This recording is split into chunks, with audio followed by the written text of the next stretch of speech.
Dear students, 11वीं class के syllabus में सवाल नंबर 7 जो सा है वो दरखास्त या रसीद है। मीन्स दरखास्त आएगी या रसीद आएगी, इसमें चॉइस नहीं है। या का लफ्ज़ तो मैंने बोल दिया, इसके अंदर चॉइस नहीं है।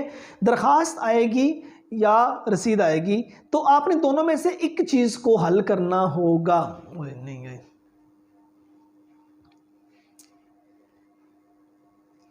अस्सलाम वालेकुम डियर स्टूडेंट्स, मैं हूं गुलाम रसूल। हमारी आज की वीडियो है 11वीं क्लास का उर्दू का सवाल नंबर 7, दरखास्त या रसीद।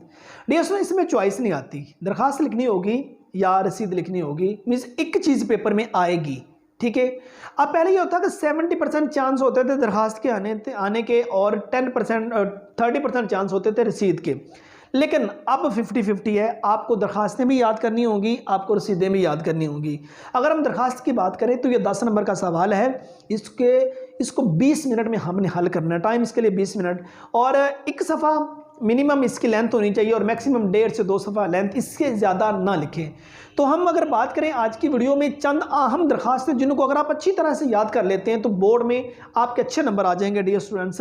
तो उसमें देखें, आम दरखास्तों में फ़ीस माफ़ी की दरखास्त आप अच्छी तरह याद कीजिए।